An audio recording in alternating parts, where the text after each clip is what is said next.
উদ্দিন সিদ্দিকী সাহেব এমপিতে দাঁড়ায় নাই, বরং আমরা প্রত্যেকে, আমরা যারা সুন্নি মতাদর্শে বিশ্বাসী, ইমানি চেতনা যাদের রয়েছে, আমরা মনে করতে হবে যে আমি নিজে দাঁড়িয়েছি এমপিতে। এই কথাটা দৃঢ়ভাবে মনের মধ্যে নিয়ে আমরা কার্যক্রম আমরা চালাইতাম। আর আমরা আমাদের এমপি সাহেব ওনাকে জয়যুক্ত করার মানেই হলো আমরা সুন্নিয়তকে জয়যুক্ত করা, ওনাকে জয়যুক্ত করার মানে হলো আমরা ইসলামী ফ্রন্টকে জয়যুক্ত করা, ওনাকে জয়যুক্ত করার মানে হলো আমাদের সকল সুন্নি জনতার জয়। আমরা এই সুন্নি জনতার জয়টাকে আমরা যেন ছিনিয়ে আনতে পারি। আমরা যারা রয়েছে আমাদের মধ্যে আরো বিভিন্ন দল উপদল আছে, তারা আমাদেরকে অনেক অবহেলা করে, আমরা যেন সেই অবহেলার কাট করা ভেঙ্গে আমরা যেন বনার মধ্যে এসে পৌঁছতে পারি।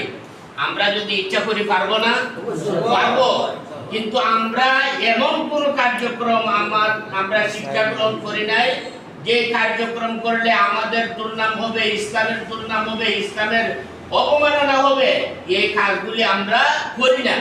আমাদের ভাই রইসউদ্দিন জীবন দিয়েছে, ফারুকী সাহেব জীবন দিয়েছে, কিন্তু অশালীন কোনো কাজ করে নাই।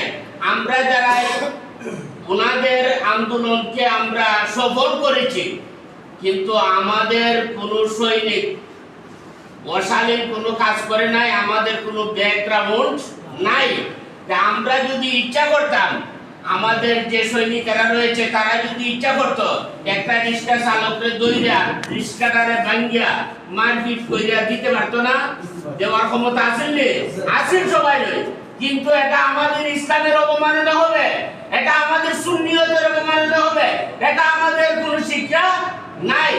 আমরা সত্য ইসলামের যে রূপরেখা আছে সেই রূপরেখায় আমাদের সুন্নিয়তের ঝান্ডাকে আমরা উড্ডীন করব, এটাতে আমরা যেন বিজয় ছিনিয়ে আনতে পারি, সেই আশা প্রত্যাশা ব্যক্ত করে সকলকে অভিনন্দন জানিয়ে আমাদের ইসলামিক ফ্রন্টের শুভ দিন কামনা করে আমি আমার সংক্ষিপ্ত বক্তব্য এখানেই শেষ করলাম। আসসালামু আলাইকুম ওয়া রাহমাতুল্লাহি ওয়া বারাকাতুহু।